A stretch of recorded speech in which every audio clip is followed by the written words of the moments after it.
Hello అండి, శ్రోతలకు నమస్కారం. పెళ్ళికొడుకు లేచిపోయాడు నవల 6వ భాగానికి స్వాగతం అండి. చదువుతున్నది లక్ష్మి. ఆ రోజు ఆదివారం ఉదయం 8 గంటలవుతున్నా మంచం మీద నుంచి లేవబుద్ధి కావటం లేదు సౌజన్యకి. 4 గోడల మధ్యనున్న శూన్యంలోకి చూస్తూ ఏదో ఆలోచిస్తూ ఉంది. దబదబా తన బెడ్రూమ్ తలుపు బాదారెవరో. ఉలిక్కిపడి లేచి నైటీ సేర చేసుకుని జారిపోతున్న జుట్టుని ముడేసి క్లిప్ పెట్టుకుంటూ తలుపు తెరిచింది. ఎదురుగా సంజయ్. ఉదయాన్నే ఏం ముంచుకుపోయింది? భూకంపం వచ్చినట్లు తలుపు బాతున్నావు? విసుగ్గా అడిగింది. అసలు ఆడదానికి ఉండాల్సిన లక్షణమేనా ఇది? అన్నాడు అతను కాస్తంత కోపంగా. అర్థం కాక అటు ఇటు బిత్తర చూపులు చూసింది. నేనే అడుగుతున్నాను. సంసారం చేసుకునే ఆడవాళ్ళు ఇంత పొద్దెక్కే కాలేస్తారా? పైగా నా మీద అలిగి వారం నుండి వేరే బెడ్రూమ్లో పడుకోవడం. ఆశ్చర్యంతో ఆమె కళ్ళు పెద్దవయ్యాయి. ఏంటి మాట్లాడుతున్నావు? ఉదయాన్నే మతి చరించిందా? మన ఇద్దరం కలిసి ఇప్పుడున్న ఒకే బెడ్రూమ్లో. ఆంటీ చూసావా ఎలా మాట్లాడుతుందో? అసలు ఇలాంటి పిల్లని కట్టుకున్న వాడు ఎవడైనా సుఖపడతాడా? గుమ్మం పక్కన నిల్చున్న సుగుణని చేయి పట్టుకుని తీసుకువస్తూ అన్నాడు సంజయ్. ఆవిడని చూడగానే కోపంతో అనబోతున్న మాటని మధ్యలోనే ఆపేసింది. రండి ఆంటీ, ముఖాన నవ్వు పులుముకుంటూ ఆహ్వానించింది సౌజన్య. నువ్వు ఇలాగా అమ్మాయి? సుగుణ సౌజన్యని పక్కకి తీసుకువెళ్ళి మెడ తడిమి చూస్తూ, మంగళసూత్రాలు ఏవే అమ్మాయి అని ఆశ్చర్యంగా అడిగింది. రాత్రిపూట పడుకునే ముందు గుచ్చుకుంటాయని తీసి బీరువాలో దాచాను. అనుమానం రాకుండా అతికేలా అబద్ధం చెప్పింది సౌజన్య.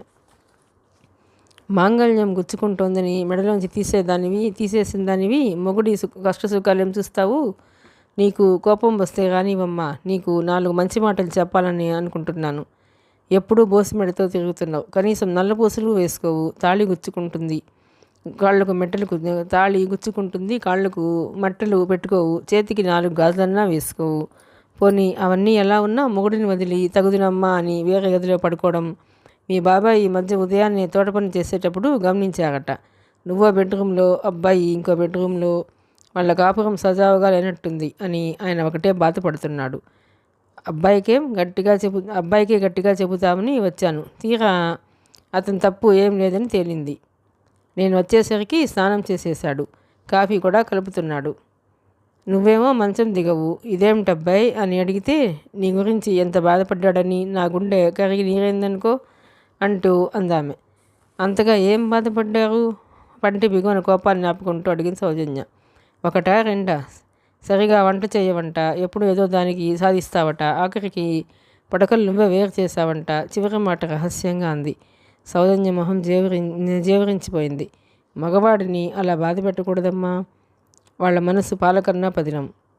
జాగ్రత్తగా చూసుకోవాలి. విరిగిపోయిందంటే ఇక మన పని అంతే. అయినా అమ్మాయి, ఎక్కడైనా మొగుడిని వదలొచ్చు కానీ పడక విషయంలో వదిలితే ఏమన్నా ఉందా? ఇంకోదో వెతుక్కోరు. ఇంత పిచ్చిదానివేంటి? సన్నగా మందలించింది కూడా.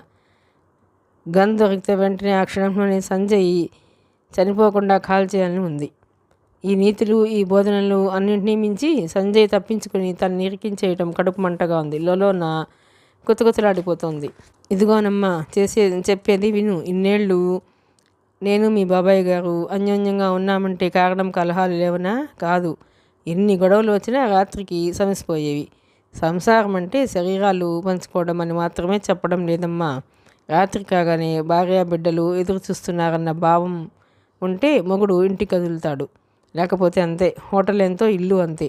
సంజయ్ ఏదో పని ఉన్నట్లు అటు ఇటు వచ్చిపోతూ ఓ చెవి ఇటు పడేస్తున్నాడు. సంసారం, మొగుడు, పడక, అన్యోన్యం లాంటి మాటలు వినిపిస్తున్నాయి. సౌజన్య బుర్రచించుకొని కూర్చుంది. ఇదంతా చూసి థ్రిల్ అయిపోతున్నాడు సంజయ్. మధ్యలో తలెత్తి అతని వంక ఓసారి కోపంగా చూసింది సౌజన్య. అంతే. మళ్ళీ ఆ ఛాయలకి రాలేదు. ఈ మధ్య బాబు రాత్రిళ్ళు వస్తున్నట్లు లేడు. ఎవరో పిల్లని వెంటేసుకుని తిరుగుతున్నాడు.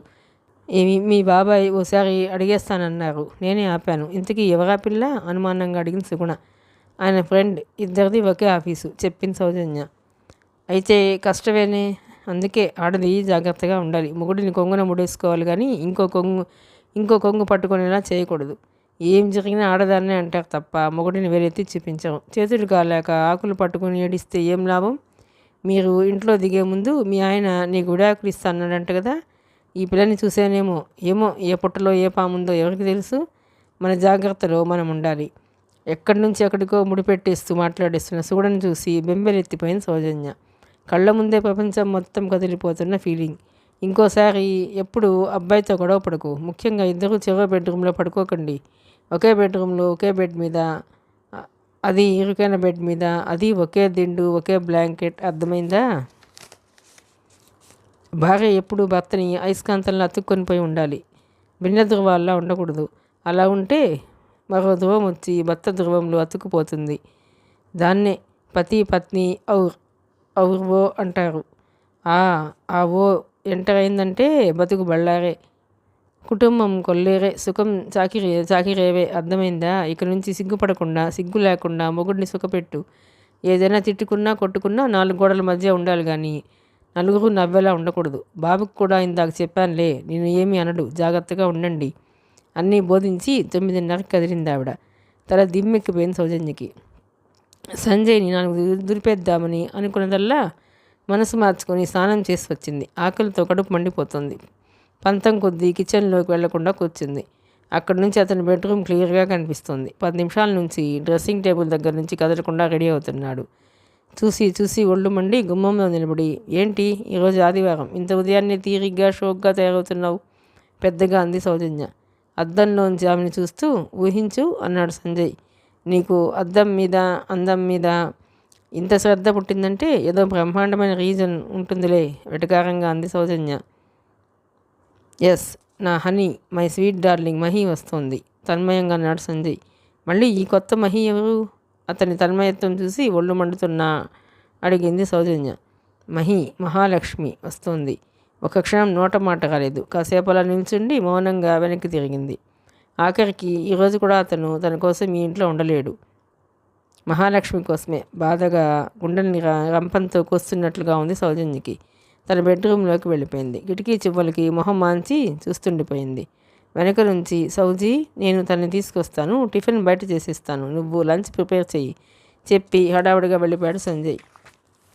నువ్వు తిన్నావా అని అడగలేదా ఆంటీ ఏంటి చెబుతున్నారని అడగలేదు. అతని ప్రపంచంలో తన స్థానం నామ మాత్రమే. అలా ఎంతసేపో నిలబడింది. చాలా ఉక్రోషంగా ఉంది ఆమెకు. ఎలాగైనా సంజయ్ని మాటలతో నొప్పించి బాధంటే ఎలా ఉంటుందో తెలియజెప్పాలని ఉంది. తిరిగి హాల్లోకి వెళ్ళి మామూలుగా ఏం జరగనట్లు టీవీ చూస్తూ కూర్చుంది. రమణమూర్తి కొడుకు సండే స్పెషల్ అని చెప్పి వాళ్ళ అమ్మ ఇచ్చిందని ఏవో డిషెస్ ఇచ్చి వెళ్ళాడు. కొంచెం కూడా మిగల్చకుండా తినేసి కూర్చుంది. మహాలక్ష్మి, సంజయ్ 12 గంటలకు వచ్చారు. ఆమెను గుమ్మంలోకి వెళ్ళి ఆహ్వానించింది.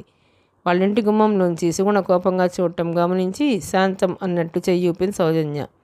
చాలా రోజులైంది మిమ్మల్ని చూసి, ఆదరంగా అంది సౌజన్య.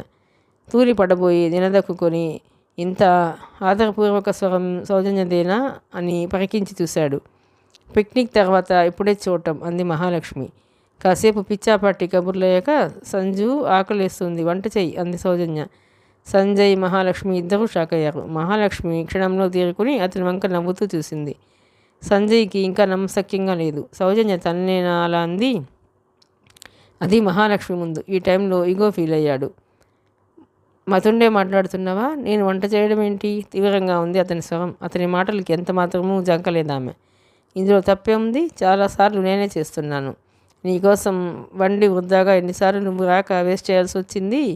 ఈరోజు నాకు మూడ్ బాగాలేదు, నువ్వు చెయ్యి, తప్పేముంది? తలెగిరేస్తోంది సౌజన్య. నీకు చేసే ఓపిక లేకపోతే మానేయి, ఎంచక్కా హోటల్లో తింటాను, అంతే తప్ప నేను చేయడం ఏంటి? కోపంగా అన్నాడు సంజయ్. ఏం మగాళ్ళు వంట చేయకూడదా? ఇందాకటి నుంచి అలా ఫీల్ అవుతున్నావు. ఇన్నాళ్ళు నేను వండి పెడితే తినడానికి లేని బాధ ఇప్పుడు చేయడానికి వస్తుందా అన్నది సౌజన్య ఆవేశంగా. సౌజన్య తనని ఇంత ఎదిరించి మాట్లాడటం, అది మహాలక్ష్మి ముందు అతనికి మింగుడు పట్టడం లేదు. అదంతా అనవసరం, నేను చెయ్యను. ఏం? ఎందుకు చెయ్యవు? నీకంత ఈగో ఏంటి? సవాలుగా అడిగింది సౌజన్య. అప్పటి వరకు మౌనంగా వింటున్న మహాలక్ష్మి అతని కళ్ళు ఎగబాగడం గమనించి కల్పించుకుని, జనరల్గా మగవాళ్ళు వంట చేయడం తక్కువ, వాళ్ళకి ఇష్టం లేనప్పుడు మనము ఫోర్స్ చేయకూడదు అంది. అదిగో అదే నాకు నచ్చదు. జనరల్గా మగాళ్ళు వంట చేయడం తక్కువని అన్నాడు సంజయ్. ఎందుకు తక్కువ అన్నదే మనం ప్రశ్నించుకోవాలి. వాళ్ళకి వంట రాదు, అది మనమే సమర్థించుకుంటూ పోతే జీవితంలో మనం వంటింటికి, వాళ్ళు బయట ప్రపంచానికి అంకితమైపోతారు. ఇప్పుడు జరుగుతున్నది వేల సంవత్సరాల నుంచి జరుగుతున్నదే. ఫలానా అని ఫలానా వాళ్ళు చేయాలని ఎక్కడైనా రాసి పెట్టారా? ఎవరైనా సిద్ధాంతీకరించారా? ఎవరైనా శాసనం చెక్కించి పెట్టారా? ఆడవాళ్ళు ఉద్యోగాలు చేస్తున్నారు, పిల్లల్ని పెంచుతున్నారు, ఇంటి పని వంట పని చేస్తున్నారు. ఇవన్నీ ఒకళ్ళే ఎలా చేయగలరని ఎప్పుడన్నా వాళ్ళు ఆలోచిస్తారా? అంతెందుకు సాటి ఆడవాళ్ళే ఆలోచించటం లేదు. అందుకు మీకు ఉదాహరణ. అందుకే ఇంటి పనులు ఆడ మగ సమానంగా చేసుకోవాలి.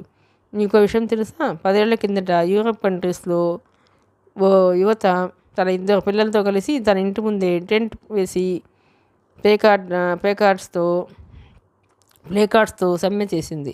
దేనికోసమో తెలుసా? ఇంటి పనుల్లో భర్త కూడా సాయం చేయాలని. ఆవిడ ఉద్యోగస్తురాలు. పిల్లలు ఇంటి చాకిరీతో సతమతమై భర్తకి ఎంత చెప్పినా అతను సహకరించకపోయేసరికి తన నిరసనని అలా వ్యక్తం చేసింది. ఇప్పుడు నేను వంట చేయమనేసరికి ఇతగాడికి నామోషితో పౌరుషం పొడుచుకొచ్చింది.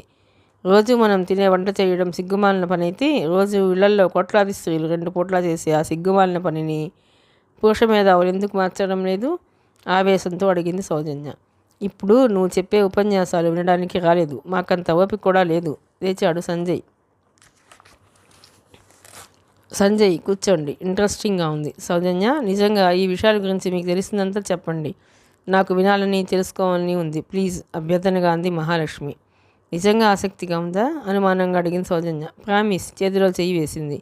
సరే అయితే, అసలు స్త్రీ జీవితం ఇప్పుడు ఇంత సంక్లిష్టంగా మారడానికి కారణం కుటుంబ వ్యవస్థ. దీని గురించి ముందు నుంచి తెలుసుకోవాలి. ఆదిమ కాలంలో కుటుంబ వ్యవస్థ నిశ్చింతగా లేదు. కొంతమంది గుంపుగా ఏర్పడి జీవితం కొనసాగించేవారు. సమిష్టిగా ఆస్తుల్ని నిర్వహించుకునేవారు. కుటుంబ ఆర్థిక పరిస్థితుల్లో ఇద్దరికీ సమాన భాగస్వామ్యం ఉండేది. మగవాళ్ళు చేపలు పట్టి వేట సాగించి వస్తే స్త్రీలు పొలం పని, కుండలు చేయడం వంటివి ఉండేవి. కాబట్టి వారి పని అనుత్పాదక పని అంటే విలువలేనిదిగా కాలేదు. కాలక్రమేణా పురుషుల్లో స్వార్థం పెరిగింది. ఎందుచేతనంటే స్త్రీ శిశువుకి జన్మనిస్తుంది కాబట్టి. ధార్మిక పరంగా ఆమెని ఉన్నతంగా చూసేవారు. అది నచ్చక పురుషులు స్త్రీ ఉన్నతత్వాన్ని కూలదోయడానికి చాలా మార్గాలు అనుసరించారు. అందులో చెప్పుకోదగ్గది హాస్యాస్పదమైనది ఏంటంటే, పురుషుడే శిశువుని కన్నట్లుగా నమ్మించేవారు. దీనిని కుహనా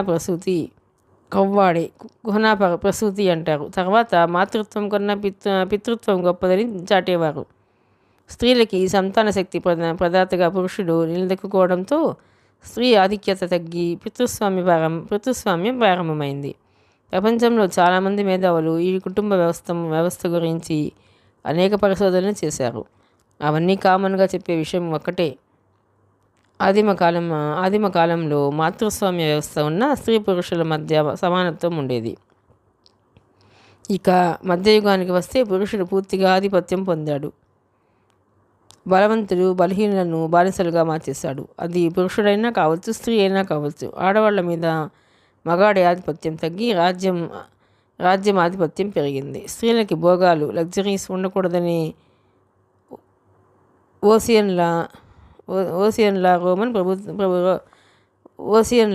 రోమన్ ప్రభుత్వం జారీ చేసింది. కొంతమంది మగవాళ్ళు స్త్రీల గురించి ఎంత హీనమైన బోధనలు చేశారంటే తలుచుకోవడానికి కూడా బాధ కలుగుతుంది. పురుషుడు స్త్రీకి చెందడు, కానీ స్త్రీ పురుషునికి చెందుతుంది. క్రూర జంతువు లేని స్త్రీ అంత హానికరమైనవి కావు.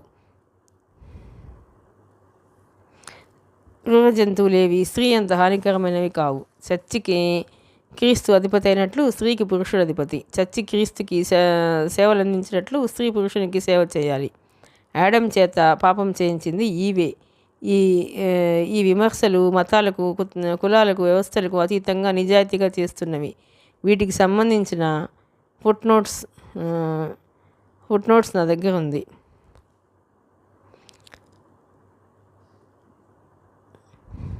వీటికి సంబంధించిన ఫుల్ నోట్స్ నా దగ్గర ఉంది. చూస్తానంటే చూపిస్తాను. ఇలాంటి బోధనలు విని విని విని విని స్త్రీలు మరింత కుంచుకుపోగా పురుషుడు ఆధిపత్యాన్ని ప్రదర్శించసాగాడు. ఇక ఆధునిక కాలంలో స్త్రీల పరిస్థితి మరింత దిగజారిందే తప్ప మెరుగుపడలేదు. స్త్రీ పురుషుల మధ్య జరిగిన శ్రమ విభజన, మోనోగమి వివాహ పద్ధతి, ఒక పురుషుడు ఒక స్త్రీకే కట్టుబడి ఉండటం, స్త్రీ కూడా ఒక పురుషునికి కట్టుబడి ఉండటం, స్వంత ఆస్తి ఏర్పాటు చేసుకోవడం మూలంగా స్త్రీలు బానిసలుగా మారారు. ఆవేశంగా అంది సౌజన్య. స్త్రీలు బానిసలా? నువ్వు చెబితే మేము నమ్మల. మగవాళ్ళ సంగతి అనవసరం. నీ సంగతి చెప్పు. నువ్వు బానిసవా? నన్ను బానిసం చేసి నీ ఇష్టం వచ్చినట్లు ఇన్నాళ్ళుగా ఆడుకుంటున్నావు అంటూ గయ్యమని లేచాడు సంజయ్. సంజయ్ చెప్పేది పూర్తిగా వినకుండా గొడవ చేస్తావెందుకు? తను చెప్పేదంతా విన్నాక మాట్లాడండి. అది కాస్త నెమ్మదిగా మృదువుగా అంది మహాలక్ష్మి. ఇక మాట్లాడలేదు అతను. అదే తన మీద అయితే కోడి పుంజులా హోరీ దెబ్బలాడతాడు. ఈ అమ్మాయి చెప్పేసరికి మరి నోరెత్తడు. అతని వంక కోపంగా చూస్తూ కూర్చుంది. చెప్పండి అంది మహాలక్ష్మి. ఈ ఆధునిక యుగంలో ముఖ్యంగా స్త్రీ పతనమైంది సంతాన విషయంలోనే. పిల్లల్ని తల్లి ద్వారా కాక తండ్రి ద్వారా గుర్తించడం స్త్రీల జీవితాల్లో పెనుమార్పు. తల్లి హక్కుని రద్దు చేయడం అనేది ప్రపంచం మొత్తంలో స్త్రీల ఓటమి. ఇప్పుడు క్యాపిటలిజమే వచ్చింది.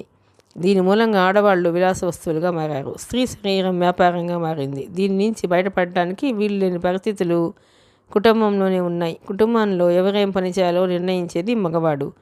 వయసులో పెద్దవాళ్ళు చిన్నవాళ్ళ మీద ఆధిపత్యం చెలాయించటం, చిన్నైనా పెద్దైనా మగవాడు ఆడదాని మీద పెత్తనం చెలాయించడం ఈ వ్యవస్థ లక్షణాలుగా మారాయి.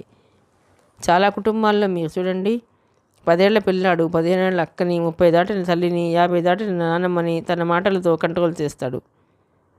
ఎవరు ఎదిరించరు, పైగా మురిసిపోతారు. ఒక ప్రముఖ రచయిత్రి కుటుంబం నుంచి స్త్రీల గురించి చక్కగా చెప్పారు. పాతివ్రత్యానికి బానిసత్వమే అర్థమైతే అలాంటి పాతివ్రత్యాన్ని పాటించక్కర్లేదు. బానిస పతివ్రతలు కావడం కన్నా స్వతంత్రించి సంసారాలు వదులుకోవడమే మేలు. కుటుంబం కావాలి, దాంపత్య జీవితం కావాలి, కానీ అది పరస్పర గౌరవాదరణలతో కూడినది కావాలి.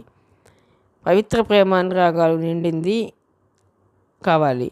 నోరావలించి వింటున్నాడు సంజయ్. ఈ అమ్మాయికి ఇవన్నీ ఎలా తెలుసు? ఎప్పుడు స్టడీ చేసింది? ఎప్పుడు అలుగుతూనో సాధిస్తూనో ఉండటం అన్నది తన పూర్తి మనస్తత్వం కాదు. అది పైకి కనిపించే ఒక పొగ మాత్రమే. దాని వెనుక తను తెలుసుకోవాల్సింది ఎంతో ఉంది. తన కోపం సంగతి కూడా మర్చిపోయి తన భావాలకి దగ్గరగా ఉండే మాటలు ఆమె నోటి వెంట నుండి వస్తూ ఉంటే విస్తుపోయి వింటున్నాడు సంజయ్. అది చూసి మహాలక్ష్మి నవ్వుకుంది. అదిరించో బెదిరించో బతిమాలో మొత్తానికి తన మాట ఎదుటివాళ్ళు ఇష్టంగా వినేలా చేసుకోగలది అమ్మాయి అనుకుంది మహాలక్ష్మి. కానీ ఎంతమంది కుటుంబాన్ని సంసారాన్ని అంత పవిత్రంగా చూస్తున్నారు? గ్రీకు తత్వవేత్త అరిస్టాటిల్కి బానిసత్వం నిరపాయకరంగా కనిపించినట్లే చాలామంది మగవాళ్ళకి స్త్రీలు సమస్యలోని బాధ ఏంటో అర్థం కావడం లేదు. ఇంట్లో తిని కూర్చోలేక ఏం కష్టాలు ఉన్నాయి వీళ్ళకి అని ఆశ్చర్యపోతారు. ఆడవాళ్ళకి చెప్పుకోలేని బాధలు ఉంటాయి. అది పైకి చెప్పుకొని ఉద్యమంగా తీసుకొస్తే అది విశృంఖల ధోరణిగా పరిగణించబడుతోంది. ఆడవాళ్ళు రకరకాల ఆభరణాలు, దుస్తులు ధరించి మగవాడిని ఆకర్షించాలి. అవి ఎంత ఇన్కన్వీనియంట్గా ఉన్నా సరే. ఈ సౌందర్యాత్మక హింసను వ్యతిరేకిస్తూ పశ్చిమ దేశాల్లో బ్రా బర్నింగ్ ఉద్యమం వచ్చింది. దురదృష్టవశాత్తు అది కూడా విశృంఖల ధోరణిగా నిర్ణయించబడింది. కానీ తరచి చూస్తే అందులోనూ సమస్య మనకి కనిపిస్తుంది. శరీరానికి బాధని, అనారోగ్యాన్ని కలిగించే ఆ వస్త్రాన్ని వాడటానికి కారణం సౌందర్యాన్ని కాపాడుకోవటం కోసం. ఆ సౌందర్యమే దానికి లేకపోతే భర్తని హోల్డ్ చేయలేమోనని భయం. ఇది ఎంత హీనమైన స్థితి! ఆడవాళ్ళ జీవితాల్లో ప్రతి చిన్న విషయాలు ఇలా ఏదో దానికి ముడిపడే ఉంటాయి. అప్పటికి టైం 1 గంట కావడంతో చెప్పడం ఆపేసింది సౌజన్య. మీరు చెప్పేదంతా కరెక్ట్ కావచ్చు, కానీ సమాజానికి ఎదురెదటం మూలంగా మనం చాలా కోల్పోవాల్సి వస్తుంది. మనుషులతో సామరస్యంగా ఉంటూ అనుకున్నది సాధించడమే ప్రస్తుత పరిస్థితుల్లో మనం చేయగలిగేది మహాలక్ష్మి అంది. ఏమో, ఎవరి జీవిత పంద, ఎవరి అభిప్రాయాలు వారివి. భుజాలెగరేసింది సౌజన్య. సరే ఇంతకీ వంట? సంజయ్ గుర్తు చేశాడు. నేను చెయ్యను, కాళ్ళు టీపాయ్ మీద పెడుతూ అంది సౌజన్య. మహాలక్ష్మి నవ్వుతూ లేచి కిచెన్ వైపు నడిచింది. నువ్వు చేస్తావా? ఆశ్చర్యంగా అడిగాడు సంజయ్. తప్పేముంది? ఫ్రిడ్జ్ ఓపెన్ చేసి వెజిటబుల్స్ తీస్తూ అంది మహాలక్ష్మి. తప్పేం లేదు. గెస్ట్గా పిలిచి నీతో వండించడం. కమాన్ సంజయ్, ఇంకా మన మధ్య హోస్ట్ ఏంటి? చొరవగా కిచెన్లోకి వెళ్ళింది మహాలక్ష్మి. వెనకే సంజయ్ వెళ్ళి అక్కడ ఏమున్నాయో చెబుతున్నాడు. హాల్లో కూర్చొని ఈ తతంగాన్నంతా నిశ్చితంగా పరిశీలిస్తోంది సౌజన్య. అక్కడి నుంచి కదిలి రావడం లేదు అతను. వెజిటబుల్ కట్ చేస్తున్నాడు. మధ్యలో ఆమె అడిగినవి ఇస్తున్నాడు. తను చెబితే ఎంత ఎంతో ఈగో ఫీల్ అయిన మనిషి ఇప్పుడు ఆమె అడగకుండానే అన్నీ చేస్తున్నాడు. తను చెప్పింది సామరస్యంగా వ్యవహరించి పనులు జరుపుకోవాలని ఆ తెలివితేటలే తనకి జన్మలో రావు. చూస్తూ కూర్చుంది. మధ్యలో జోకులు వేస్తున్నాడు. హుషారుగా ఉన్నాడు. ఉక్రోషంగా ఉంది సౌజన్యకి. సంజయ్ గట్టిగా పిలిచింది. 4వ పిలుపుకి ఏంటి అంటూ వచ్చాడు. మరీ ఉదయం ఆంటీ మన ఇద్దరిని ఒకే బెడ్రూమ్లో గట్టిగా చెప్పబోయింది. సంజయ్ గాబరాగా కిచెన్ వైపు చూశాడు. మహాలక్ష్మి వింటుందేమోనని. తల్లి క్షమించి వదిలే. ఇందాక తీసిన క్లాసుకి కంటికి కడివెదురుగా సోకించాల్సిన స్థితి నుంచి ఎలాగో తేరుకున్నాను. తనని వెళ్ళిపోని, తర్వాత నీ ఇష్టం వచ్చినట్లు నా జీవితంతో ఆడుకో కాదన్ను అన్నాడు సంజయ్. సరే క్షమించానులే పో, దర్జాగా చెప్పింది సౌజన్య. పళ్ళు నూరుతూ కిచెన్లోకి వెళ్ళిపోయాడు సంజయ్. అంతలో సడన్గా అక్కడ కిషోర్ ప్రత్యక్షమయ్యాడు. రండి, మంచి టైంకి వచ్చారు ఆహ్వానించింది సౌజన్య. ఏంటండి ఆ మంచి టైం? లోపలికి వస్తూ అడిగాడు కిషోర్. కాబోయే మొగుడు పెళ్ళాలు కలిసి వంట చేసుకుంటున్నారు రహస్యంగా చెప్పింది ఒకంత వెటకారాన్ని జోడించి. ఈజీ బెస్ట్ కపుల్ అయితే పొగిడాడు కిషోర్. సౌజన్య మొహం మాడింది. అప్పుడే అటుగా కనకారావు పరమేశం వెళుతున్నారు. ఎప్పుడు రోడ్డు మీద వెళుతున్నా రోడ్డు తప్ప పక్కలకు చూసి అలవాట్లేని కనకారావు కళ్ళల్లో అనుకోకుండా సౌజన్య పడింది. ఒక క్షణం కరెంట్ షాక్ కొట్టిన కాకి ఇలా బిగుసుకుపోయాడు. తనలా ఎందుకు ఆగిపోయాడో తెలియక పరమేశం బిత్తరపోయాడు. ఏమైంది బావా? నీకు రోజుకు కొత్త జబ్బు వస్తుందా? ఎందుకు ఆగావు అడిగాడు పరమేశం. అటు చూడు, లేచిపోయి వచ్చిన పెళ్లి కూతురు మరొకటితో ఉంది అంటూ సౌజన్య ఉంటున్న పోర్షన్ వైపు పిల్లిలా వెళ్ళి కిటికీ పక్కన నించున్నాడు. పరమేశం కూడా వెనక వెళ్ళి అతని వెనక దాక్కుని లోపలికి తొంగి చూశాడు. నిజమే, ఇదేమిటి ఇంకో పాత్ర రంగప్రవేశం చేసింది? ఈ మధ్య బొత్తిగా ఈ విషయం అర్థమై చూడడం లేదు తలగొక్కుంటూ అన్నాడు పరమేశం. అంతలో వంటగదిలోంచి లేచిపోయిన పెళ్ళికొడుకు అతనితో పాటు మరొక అమ్మాయి కనిపించింది. అది చూస్తే కనకారావు కెవ్వున కేక వేయబోయేంతలో పరమేశ్వర్ నోరు మూసి ఆశ్చర్యపోయాడు. భోజనాలు లేక సాయంత్రం వరకు ఉండి బయలుదేరింది మహాలక్ష్మి. తను డ్రాప్ చేస్తానన్నాడు కిషోర్. ఇద్దరు వెళ్ళిపోయాక ఇల్లంతా బోసిపోయింది అన్నాడు సంజయ్ బెడ్రూమ్లోకి వెళుతూ. మీ మహాలక్ష్మి లేకపోతే ఇక ఇల్లు బోసిపోవడమేనా? మరి మేము లేమా అంది సౌజన్య. మీ మహాలక్ష్మి లేకపోతే ఇక ఇల్లు బోసిపోవడమేనా? మరి నేను అంది సౌజన్య. పొరపాటున అన్నాను మా తల్లి, వదిలేయి చేతులు జోడించి బెడ్ మీద కూర్చుంటూ అన్నాడు. అలానే అంటూ వెళ్ళి అతని పక్కన కూర్చుని ఎడమ చేతి చూపుడు వేలు చూపిస్తూ, నిన్న నా వేలు తెగింది బాగా లోతుగా, అందుకే వంట చేయనన్నాను సంజాయిషిగా చెప్పింది సౌజన్య. లిల్లీ పువ్వులా ఉన్న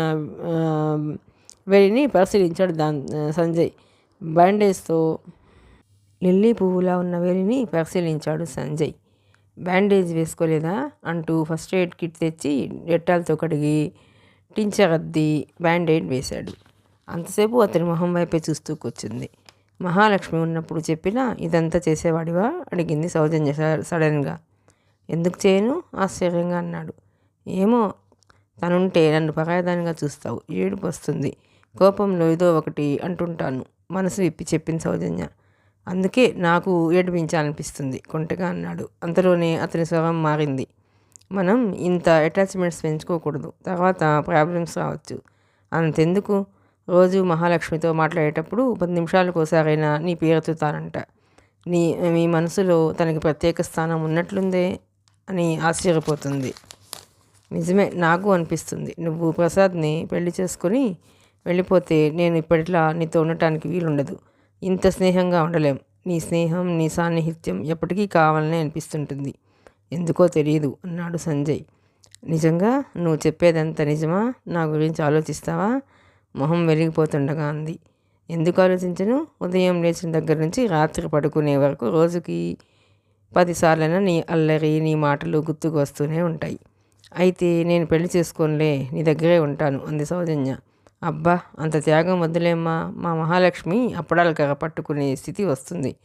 అయినా ప్రసాద్ని ఏం చేస్తావు? అవునులే, పెళ్లి చేసుకుంటాను నీరసంగా అంది. సరే, సుగుణ ఆంటీ చెప్పిన విషయం ఏం చేశావు? ఏ విషయం? ప్రశ్నార్థకంగా చూసిన సౌజన్య. ఒకే బెడ్రూమ్, నెమ్మదిగా అన్నాడు అతను. అవును కదూ, ఇదో సమస్య. విండోస్ క్లోజ్ చేస్తే ఫ్రెష్ ఎయిర్ రాదు, మరి అప్పుడెలా? ఆలోచిస్తోంది సౌజన్య. అందుకే ఇక్కడ అడ్జస్ట్ అయిపోదాం. నేను సోఫాలో పడుకుంటాను, నువ్వు బెడ్ మీద పడుకో. నీ బెడ్రూమ్ విండోస్ క్లోజ్ చేసేయి, సరేనా? ఓకే అంది సౌజన్య. అతను అంతకుముందు అన్న మాటల గురించి ఆలోచిస్తూ ఎలక్షన్స్ జరిగిపోయాయి, కౌంటింగ్ జరుగుతోంది. ఫలితాలు ఆ రోజే వెలువడతాయంటున్నారు. అధికార పక్షం వాళ్ళు రిగ్గింగ్ చేశారని, కొన్ని కేంద్రాల్లో రీపోలింగ్ జరపాలని డిమాండ్ చేశారు. అయినా కూడా అప్పటి వరకు అందిన వార్తల ప్రకారం రాజగోపాలం లీడింగ్లో ఉన్నాడు. అతను కౌంటింగ్ దగ్గరే ఉన్నాడు. అతనికి బాగా నమ్మకస్తులైన వాళ్ళని ఏజెంట్లుగా పెట్టుకున్నాడు. రత్నాకర్రావు ఎలక్షన్స్ వారంలో అవుతాయనగానే తన పరాజయాన్ని ఊహించాడు. అందుకే ఇంటి దగ్గరే ఉన్నాడు. అతని అనుచరులందరూ బంగ్లా దగ్గరే ఉన్నారు. అతను తన గదిలోంచి బయటకు రావడం లేదు. అతని తమ్ముడు మాత్రం ఏ రౌండ్కి ఆ రౌండ్ ఫలితాలు తెలియజేస్తున్నాడు. ప్రభావతికి ఆందోళనగా ఉంది. ఇన్నేళ్ల అధికారం రుచి చూసినా మనిషి దాన్ని కోల్పోతే తట్టుకోవడం కష్టం.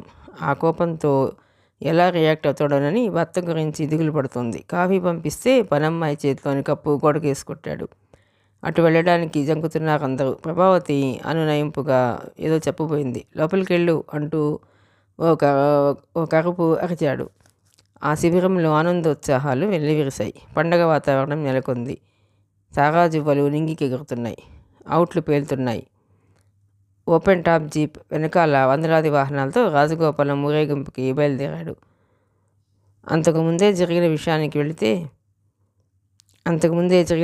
వెళితే ఇందిరికి తన భర్త గెలిచాడన్న సంతోషం ఏమాత్రం లేదు. పగా ప్రతీకారాన్ని తీర్చుకోవటం కోసం, అధికారం కోసం కూతురు ఏమైందన్న ధ్యాసే లేదు.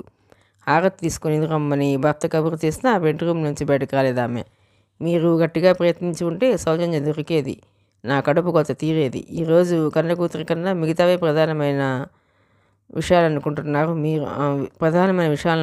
మీరు రేపు భార్య, తల్లిదండ్రుల కన్నా అధికారమే ముఖ్యం అనుకోరని గ్యారంటీ ఏమింది? రాజకీయాల్లో చేరిన తర్వాత ఏ 5% మంది తప్ప మిగతా అందరిలో మనిషిలోని మనిషి చచ్చిపోతాడు. ముందు గెలవటం, ఆ తర్వాత పదవుల కోసం ఆరాటపడటం, ఆ తర్వాత కోట్ల రూపాయలు వెనకేసుకునే స్వార్థం. ఏ రాజకీయ నాయకుడి చరిత్ర చూసినా ఇంతకంటే ఏముంది ఘనత? ఒక బిడ్డకు జన్మనిచ్చాక ఆ బిడ్డ కంటే తప్పుడు తోమన వెళ్ళే భర్త గొప్పే కాదు ఏ భార్యకైనా. తీసి కుళ్ళిపోయి కంపు కొడుతున్న భారతదేశ రాజకీయాలకు వెళ్ళిన కుటుంబాలతో బియ్యం అందుకోవటానికి కూడా ఇకపై జనాలు భయపడతారు. ఇప్పటి వరకు మనిషిగా ఉన్న నా భర్త ఇక రాజకీయాల వాసనతో మృగమైపోతాడు. మృగాలతో సంసారం చేయడం సాధ్యం కాదేమో. కూతురు దూరమై ఇంతకాలమైనా అది పట్టించుకోకుండా అసెంబ్లీలోకి అడుగుపెట్టాలనుకుంటున్న తన భర్తని చూసి అతని ముందే నిరసన వ్యక్తం చేసింది ఇందిర. ఆమె అన్న మాటల్లో ఎక్కడా తప్పు లేకపోవడంతో ఇంకా ఏవి అనలేకపోయాడు రాజగోపాలం. ఆ జిల్లాలో తెలిసిన మొదటి ఫలితం రాజగోపాలం విజయ కావడంతో లోకల్ ఛానల్స్లో పదే పదే అతని పేరు, అవే దృశ్యాలు వస్తున్నాయి. రత్నాకర్రావుకి బీపీ పెరిగిపోతుంది. ఆవేశంతో బుసలు కొడుతున్నాడు. ఒక దగ్గర కూర్చోలేకపోతున్నాడు, నిల్చోలేకపోతున్నాడు. అస్థిమితంగా అటు ఇటు పచారు చేస్తున్నాడు.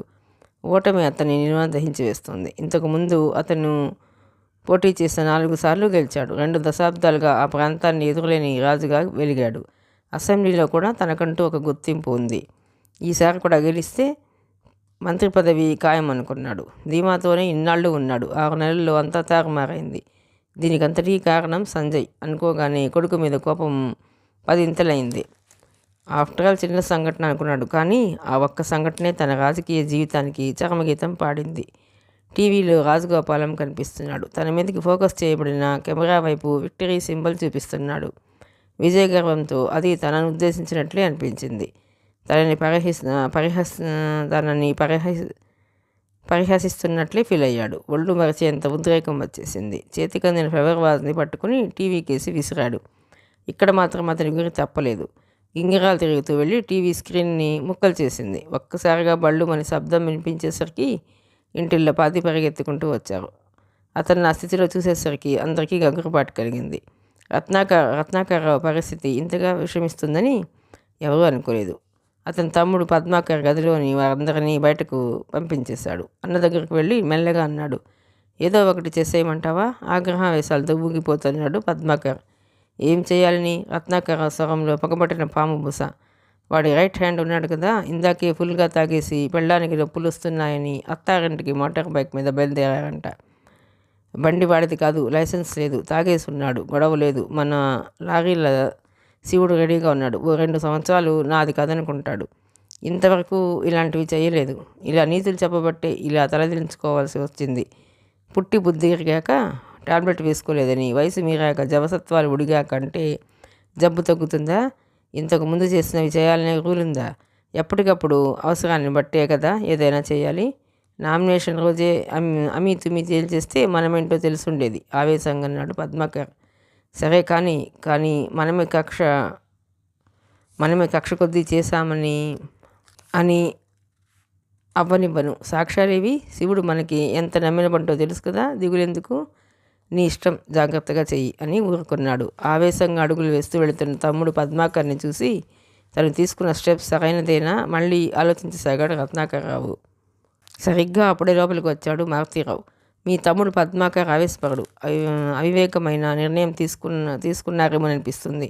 ఎమ్మెల్యేలు లంచాలు తీసుకోకుండా ఉంటారనే ఆశతో ప్రభుత్వం ఒక్కో ఎమ్మెల్యేకు నెలకు 30,000 జీతం ఇస్తోంది. వడ్డీ లేకుండా కారు కొనుక్కోవడానికి లోన్ ఇస్తోంది. ఎమ్మెల్యే క్వార్టర్స్లో ఓ ఫ్లాట్, ఫోన్లు, కంప్యూటర్స్, డిఏలు ఇవి కాకుండా హైదరాబాద్లో విలువైన ప్రాంతంలో అతి తక్కువ రేట్లకి ఇళ్ళు కట్టుకోవడానికి వడ్డీ లేని రుణం. ఏమిటిదంతా? ప్రజాసేవ చేయడానికి ప్రజాప్రతినిధులు అవుతున్నారా, లేక ప్రజాధనం దోచుకోవడానికి అవుతున్నారా? 5-6% తప్ప మిగతా ఎమ్మెల్యేలు, ఎంపీలు అందరూ లక్షాధికారులు, కోటీశ్వర్లే.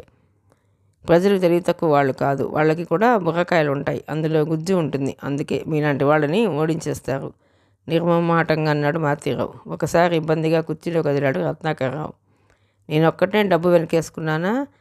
ఇవాళ్ళందరూ అదే పని చేస్తున్నారు. మీకు పైసా ఇవ్వం. రాజకీయాలు వ్యాపారం కాదు. మీకు దేశభక్తి ఉంటే, ప్రజాసేవ చేయాలని ఉంటే ప్రజాప్రతినిధులుగా నిలబడండి అని ప్రభుత్వం ఓ చట్టం తీసుకురావచ్చుగా. మారుతీరావు పెద్దగా నవ్వాడు. అటువంటి ప్రయోజకకరమైన చట్టాలు చేయవలసింది మీరే కదా. ఎప్పుడు ప్రభుత్వం బొక్కసానికి బొక్కట్టే చట్టం తీసుకొస్తారు తప్ప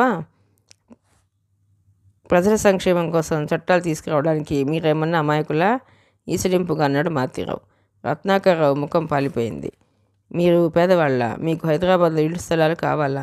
ఏసీ రూమ్స్ కావాలా? మీ కొడుకులు, కోడళ్ళు, అల్లుళ్ళు, మనవళ్ళు, మనవరాళ్ళు పేర్ల మీద మెడికల్ కాలేజీలు, డెంటల్ కాలేజీలు, ఇంజనీరింగ్ కాలేజీలు, పవర్ ప్రాజెక్టులు, పెట్రోల్ బంకులు, గ్యాస్ స్టేషన్లు కావాలా? మీకు అసలు సిగ్గుందా? ప్రజలు నవ్విపోతారనే భయం ఉందా? మీరు పేదవాళ్ళ? మీరు గతిలేని వాళ్ళ? ఎందుకండి అమాయక ప్రజల జీవితాలతో చెలగాట పడతారు? నా మాట విని మీ తమ్ముడు పద్మాకర్ని వెనక్కి రప్పించండి, కనీసం మనిషిగానన్నా మిగిలిపోతారు అని హెచ్చరించి లోపలికి వెళ్ళిపోయాడు మారుతీరావు. చుట్టూ అనుచరుల మధ్య జీపులో ఊరేగుతున్నాడు రాజగోపాలం. మధ్య మధ్య ప్రజలకి అభివాదం చేస్తున్నాడు. రాత్రి 11 అయినా జనాలు సంబరం చూస్తూనే ఉన్నారు. అసంఖ్యాకంగా తన మెడలో వేస్తున్న పూలదండలు ప్రజల మీదకి విసురుతున్నాడు. గెలవగానే రాజకీయ నాయకుల ట్రిక్కులు ఇట్టే నేర్చేసుకున్నాడు. ఊరేగింపు రత్నాకరరావు ఇంటి వైపు నుండి వెళ్లాల్సిందేనని చాలామంది పట్టుపట్టడంతో పోనివ్వమన్నాడు రాజగోపాలం పొగరగా. టెర్రస్ మీద నిల్చుని ఆలోచనతో వేగిపోతున్న ప్రభావతి, మిగతా ఆడవాళ్లు దూరం నుండే టపాసుల సందడి, లైట్ల వెలుగు గమనించారు. ప్రభావతి ప్రాణాలపైనే పోయాయి. పనివాడిని వెంట పెట్టుకుని కింది అంతస్తుకు దిగి వచ్చింది. గదిలో సిగార్ తాగుతూ ఆలోచనలో ఉన్నాడు రత్నాకరరావు. అతని చెవికి ఇంకా ఊరేగింపు కోలాహలం వినపడలేదు. పనివాడు వచ్చి ఏసీ ఆన్ చేసి కిటికీ వేయబోయాడు. ఎందుకురా?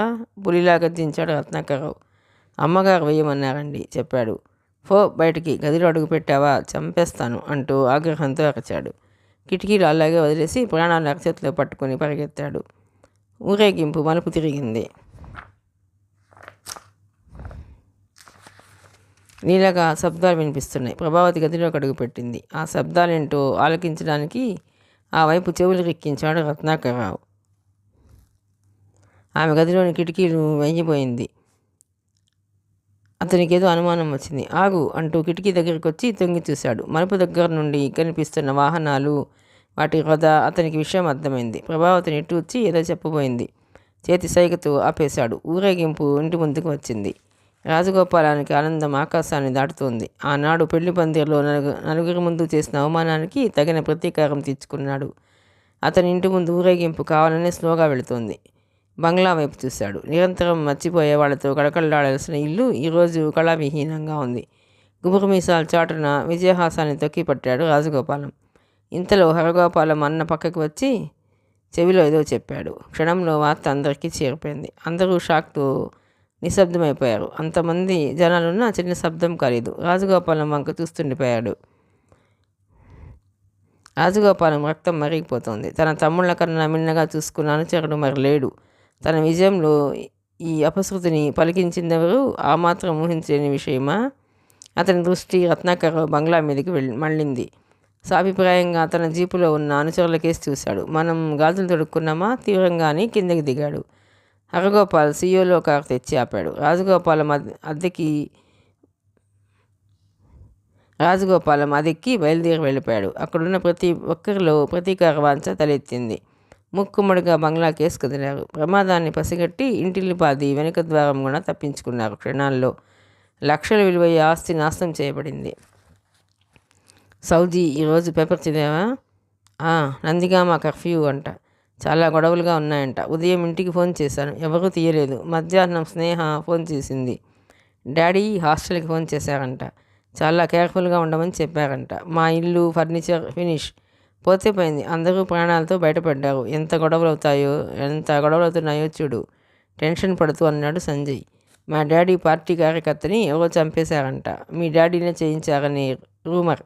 అందుకని ప్రతీకారంగా ఈ దాడి జరిగి ఉంటుంది.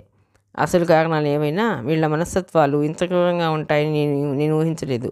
వాళ్ళ మాటే చెల్లాలనే పట్టుదల, మూర్ఖత్వం మాత్రమే ఉన్నాయనుకున్నాను. మళ్ళీ ఇంటికి వెళ్ళినా ఇదివరకటి ప్రేమాభిమానాలు ఉంటాయనుకోను. ఇంత జరిగాక అందరి కోపాలు మన మీదకి తిరిగి ఉంటాయి. అవును, మనల్ని వెతకటానికి మరికొంతమందిని పంపించి ఉంటారు. చాలా జాగ్రత్తగా ఉండాలి మనం. నాకు ఒకసారి మమ్మీని చూడాలని ఉంది, దిగులుగా అన్నాడు సంజయ్. ఆంటీ చాలా సెన్సిటివ్. ఎలా ఉన్నారు? సానుభూతిగా అంది సౌజన్య. అసలే రాజకీయాలంటే తనకి మొదటి నుంచి ఇష్టం లేదు. నా పద్ధతి అదే. కానీ అందరూ అలా అనుకుంటే పరిపాలించేదెవరు? అందుకే డాడీని ఫెయిర్గా ఉండమని చెప్పేవాడిని. నన్ను పిచ్చివాడి కింద జమ కట్టేశారు. ఆయనకి వారసుడిగా నేను ఎదగాలని ఆయన కోరిక. కానీ నాకు ఆ ఫీల్డ్ ఏమాత్రం ఇష్టం లేదు. మరి నీ లక్ష్యం ఏంటి? అంది సౌజన్య. ప్రస్తుతం నా లక్ష్యం నా ఆశల్ని, ఆశయాల్ని, ఆదర్శాలని, అభిరుచుల్ని, మరీ ముఖ్యంగా నా బలహీనతల్ని అర్థం చేసుకుని అవగాహన పెంచుకుని నాకు సహకరిస్తూ నా అభివృద్ధికి తోడ్పడే లైఫ్ పార్ట్నర్ని ఎంచుకోవడం, మాకు పుట్టే పిల్లలకి మంచి భవిష్యత్తుని ఇవ్వడం. దీంతో పాటే నా జీవితం సుఖంగా గడపడానికి కావలసిన డబ్బుని సేవ్ చేసి నా మిగతా సంపాదనని మంచి పనుల కోసం ఉపయోగించడం. ఏ వయసులో ఆనందాన్ని ఆ వయసులో ధర్మం తప్పకుండా అనుభవించడం. ఇంతకు మించి గొప్ప గొప్ప లక్ష్యాలేవి నాకు లేవు. బాగా డబ్బు సంపాదించాలని, మిలియనీర్ కావాలని, లేకపోతే పేరు ప్రఖ్యాతలు వచ్చే ఫీల్డ్లో రాణించాలని లేదా?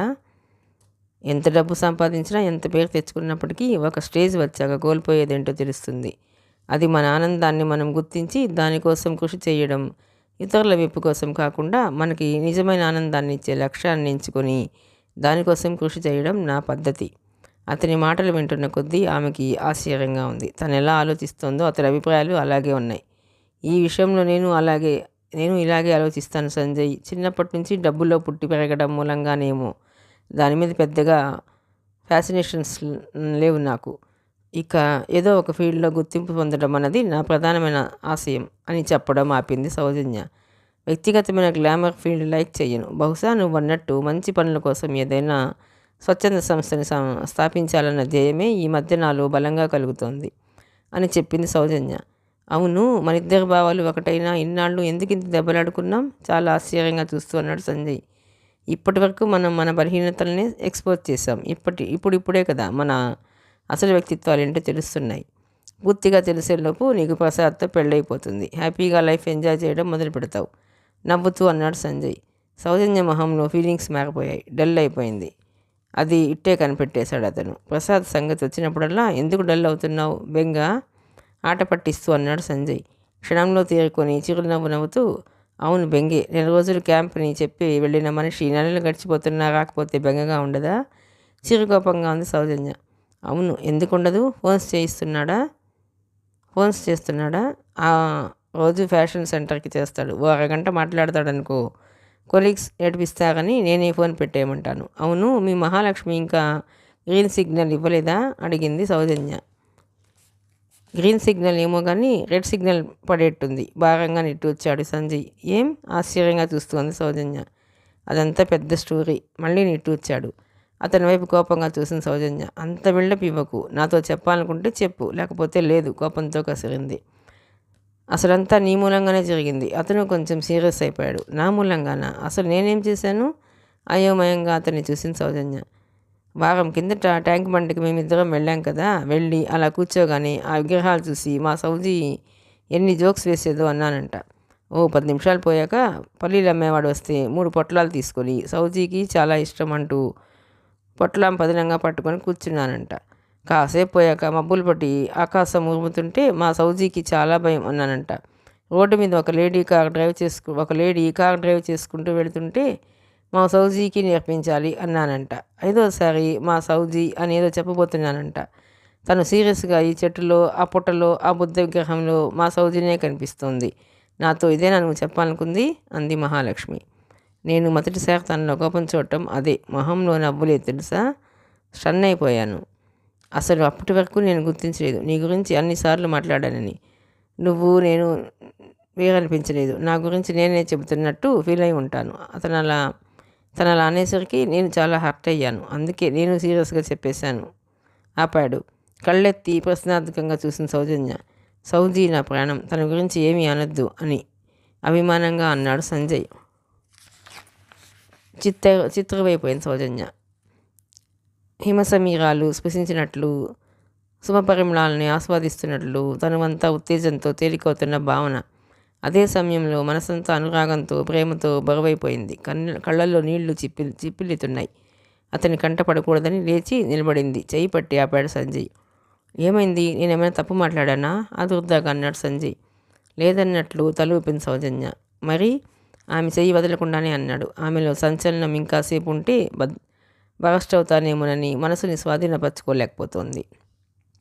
అతనికి తన మనసు విప్పి చెప్పాలని, అతని కౌగిల్లో సెదతీరాలని ఆరాటపడుతున్న మనసుని ఆపడం కష్టసాధ్యంగా ఉంది. ఇన్నాళ్లుగా ఓపిక పట్టి ఇప్పుడు ఆఖరులో బయటపడి అందరినీ బాధ పెట్టడం ఎందుకు? కొన్నాళ్లలో అతని పెళ్ళైపోతే తనే సర్దుకుంటుంది. ఈలోపు తనే స్ట్రిక్ట్గా ఉండాలి. ఈ ప్రేమలు, అభిమానాలు సాధ్యమైనంత తగ్గించుకోవాలి అనుకుంది. సౌజీ మాట్లాడు, రెట్టించాడు అతను. నువ్వలా మాట్లాడడం నాకు నచ్చలేదు, కొంచెం కఠినంగా అంది సౌజన్య. ఎలా మాట్లాడటం? అర్థం కాకన్నాడు అతను. సౌజీ నా ప్రాణం అన్నావు. అది గొంతుకు ఏదో అడ్డం పడ్డట్లు ఉందామెకు. నేను తప్పేం అనలేదు, ఉన్న విషయమే అన్నాను. చాలా బాధగా అన్నాడు సంజయ్. అయినా కూడా ప్రసాద్ చాలా పొసెసివ్. ఇలాంటివి వింటే తట్టుకోలేడు. చెప్పేసి తలదించుకుంది. ఆమె కేసి విభ్రమంగా చూసి చెయ్యి వదిలేశాడు. కొంచెం దూరంగా జరిగాడు. చెయ్యి వంక చూసుకుంది. మరింత దుఃఖం ముంచుకొచ్చింది.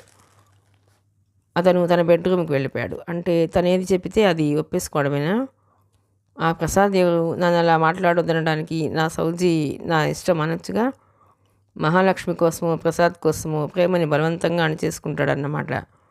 ఉక్రోషంగా అనిపించింది ఆమెకు. కోపంగా అతని బెడ్రూమ్లోకి వెళ్ళింది. అక్కడ అతను కంప్యూటర్ ముందు కూర్చుని వర్క్ చేసుకుంటున్నాడు. అక్కడే 5 నిమిషాలు నిల్చుంది. అతను తన కేసు చూడని కూడా చూడలేదు.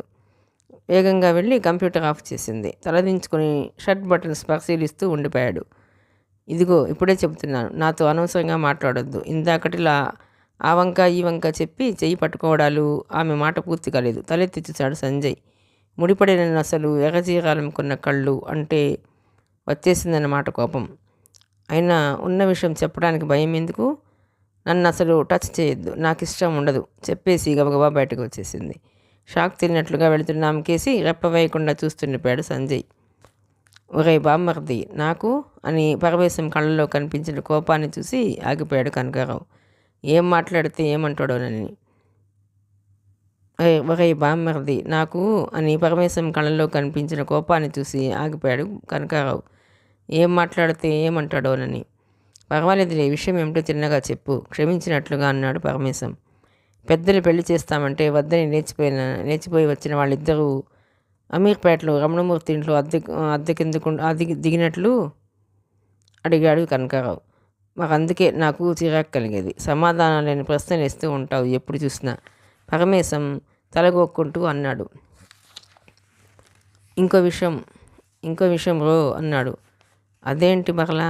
ఆ అమ్మాయి అదే లేచిపోయి వచ్చిన పెళ్లి కూతురు వాళ్ళ నాన్నగారు రాజగోపాలం నందిగామ నియోజకవర్గంలో తిరుగులేని మెజార్టీతో గెలిచాడంట. ఆ లేచిపోయి వచ్చిన పెళ్లి కొడుకు తండ్రి రత్నాకర్రావు దారుణంగా ఓడిపోయాడు. వీళ్ళు పిటల మించి లేచిపోయి రావటానికి, వాళ్ళు అలా ఒకళ్ళు ఓడిపోవటానికి, ఒకళ్ళ మెజార్టీతో గెలవటానికి మధ్య ఏదైనా లింక్ ఉందంటావా? ఒకళ్ళు గెలవాలంటే మరొకళ్ళు ఓడిపోవాల్సిందేగా అన్నాడు పరమేశం. చెప్పావులే గొప్పగా. జిడ్డు కృష్ణమూర్తి లెవెల్లో ఇద్దరూ గెలవాలని అన్నానా నేను? వ్యాపారాలు వ్యవసాయం చేసుకుని రాజగోపాలం కొత్తగా రాజకీయాల్లోకి ఎందుకు దిగినట్లు? 4 సార్లుగా గెలుస్తూ వస్తున్న రత్నాకర్రావు ఎందుకు ఓడినట్లు? ఎలక్షన్స్ అప్పుడు 2 అరచేతులకు ఫెవికోల్ అతికించుకుని ముఖాన్ని నవ్వు పులుముకొని డబ్బులిచ్చి బ్రాందీ విస్కీ సప్లై చేసి అవసరమైతే కాళ్ళు పట్టుకుని ఎలక్షన్స్లో గెలిచి ఆ తర్వాత పనులు చేయకపోయినా చేస్తున్నట్లు బిల్డప్ ఇస్తే ఎవరైనా ఓడిపోరేంటి? చికాగ్గా చూస్తూ అన్నాడు పరమేశం. ఓరది కాదురా పిచ్చి బామ్మర్ది, నువ్వు చెప్పేది నిజమే కాదంటం లేదు. వీళ్ళు లేచిపోయి రావటానికి, రాజగోపాలం రాజకీయాల్లోకి దిగి రావటానికి, వీళ్ళిద్దరూ ఆ రమణమూర్తి ఇంట్లో ఒకచోట ఉండటానికి ఏదో లింకు ఉంది. పట్టుకుంటా, ఆ లింకుని ఎప్పటికైనా సరే లాగుతా అన్నాడు కనకారావు పట్టుదలగా. మనం ఇక్కడ తండూరి రోటి తింటూ లింకులు లాగే ప్రయత్నంలో ఉంటే బస్సులో ఉన్న ప్రయాణికులందరూ కిందకి దిగొచ్చి మన లింకులు విడగొట్టేస్తారు. తర్వాత తిను బస్సు ఇంకా సూర్యాపేట కూడా రాలేదు అన్నాడు పరమేశం నవ్వేస్తూ. త్వరగా తిను, బస్సు ఇంకా సూర్యాపేట కూడా రాలేదు అన్నాడు పరమేశం నవ్వేస్తూ. కనకారావు అమిత వేగంతో తండూరి రొట్టెలు లాగిస్తూ, అవునోరే, వీళ్ళిక్కడ తల్లిదండ్రులు పగులు పెంచుకొని ఒకరికొకరు నరికేసుకునే పరిస్థితికి వెళ్ళిపోతుంటే వాళ్ళేంటి అక్కడ అమీర్పేటలో అసలైన రమణమూర్తి వీళ్ళకి ఇల్లు ఎలా ఇచ్చాడు? ఒకటై ఉంటుంది. వీళ్ళిద్దరూ ఎవరి దారిన వాళ్ళు లేచిపోయి వచ్చినట్టు చెప్పుండరు. మొగుడు పెళ్ళాలమని చెప్పి ఆ ఇంట్లో సెటిల్ అయిపోయి ఉంటారు. అలా ఎందుకు చెప్పి ఉంటారు? ఇంటి కోసం కావచ్చు. ఒకరంటే ఒకరు ఇష్టం లేని వాళ్ళు ఒకచోటే ఎందుకున్నట్లు? కనకారావు మాటలు పూర్తవుతుండగానే పరమేశం తల టేబుల్ కేసి కొట్టుకోవడం మొదలెట్టాడు. ఆ దృశ్యం చూసి అక్కడి వారు బెత్తరపోయారు. వామ్మో, ఒకసారి అందరూ అటువైపు చూడండి. మన బస్ డ్రైవరు తలని టేబుల్ కేసి కొట్టుకుంటున్నాడు. అతనికి సడన్గా పిచ్చెక్కినట్లుంది. నేను ఈ బస్సులో హైదరాబాద్ వెళ్ళను అంటూ ఒక ప్రయాణికుడు తనే కసిరేసుకుని గబగబా బస్ దిగేశాడు. ఆ తర్వాత మిగతా వాళ్ళు కూడా దిగేశారు. వీళ్ళిద్దరూ వెళ్ళేసరికి బస్సులో ఒకరు లేరు. నెట్ సొల్యూషన్స్ ఆ రోజు బిజీగా ఉంది. కెరీర్లోనే పెద్ద ప్రాజెక్ట్ ఆఫర్ వచ్చింది. సంజయ్ ఆ ప్రాజెక్టుకి డిజైన్ చేస్తున్నాడు. ఇంకా కన్ఫర్మ్ కాలేదు. రిపోర్ట్ నచ్చితే 1 monthలో డెసిషన్ చెబుతామన్నారు. ఆ విషయంలో పట్టుదలగా ఉన్నాడు అతను. ఆ ప్రాజెక్ట్ వస్తే రాష్ట్రంలోనే లీడింగ్ కంపెనీ అవుతుంది. ఇక వెనుదిరిగి చూసుకోవాల్సిన అవసరం ఉండదు. అందరూ కష్టపడుతున్నారు. సంజయ్కి అసిస్టెన్సీ మహాలక్ష్మి ఇస్తోంది. మిగతా విషయాలన్నీ కిషోర్ చూసుకుంటున్నాడు. ఈ ప్రాజెక్ట్ రాగానే నా మనసులోని నిర్ణయం కూడా చెప్పేస్తాను సంజయ్ అంది మహాలక్ష్మి. 2 శుభవార్తలు ఒకే రోజా? 2 శుభవార్తలే అసలు అనేంటి గ్యారంటీ కవ్వింపుగా చూస్తోంది మహాలక్ష్మి. నా మీద నాకు అంత నమ్మకం ఉంది మరి, స్థిరంగా అన్నాడు సంజయ్. సౌజన్య మనసులో లేదు. సంజయ్ తలుపు ఆమెకి మధురానుభూతిని కలిగిస్తుంటే తపన మదన పెట్టేస్తోంది. ప్రతిక్షణం ఒకరి తలుపులో మరొకరు పూర్తిగా మునిగిపోయి శాశ్వతంగా చేరువవ్వాలని తప్పించటమే ప్రేమ. ఏదీ సరిగ్గా అర్థం కావటం లేదు సౌజన్యకు. అలా అని మహాలక్ష్మి మీద మనసు పెట్టుకున్న సంజయ్ తన వాడని ఎలా అనుకోగలదు? తలపు తపన బాధగా మారిపోయినట్లయితే దాన్ని గుండెల్లో దాచుకుని పైకి ఏ భావము కనిపించకుండా ఉండగలగటం అంత తేలికైన విషయం కాదేమోనని కూడా అనిపిస్తోంది సౌజన్యకు. అప్పటికప్పుడు సంజయ్ ఆఫీస్కి వెళ్ళి అతన్ని చూడాలనిపిస్తుంది. కానీ అంతలోనే ఏదో సంకోచం. అమ్మాయి ఈరోజు ఆఫీస్కి వెళ్ళలేదా? రమణమూర్తి గుమ్మంలో నిల్చొని అన్నాడు. లేదు బాబాయ్, నాకు సెలవులు చాలా ఉండిపోయాయి. 4 రోజులు సెలవు పెట్టేశాను. సరేనమ్మా, పని అయ్యాక మీ పిన్ని ఓసారి రమ్మని చెప్పింది స్కూటర్ స్టార్ట్ చేస్తూ అన్నాడు. అలాగే బాబాయ్ చెప్పి పనిలో పడింది సౌజన్య. ఇల్లంతా నీట్గా సర్ది చాలా రోజులైంది. కిచెన్ బెడ్రూమ్స్లో కబ్బోర్డ్స్ ఖాళీ చేసి దులిపి శుభ్రంగా సర్దింది. కర్టెన్స్ బెడ్షీట్స్ మార్చింది. ఈ మహానుభావుడితో చేయించాలి, ఈ పనులన్నీ తెలుస్తుంది, కష్టమేంటో అనుకుంది మనసులో.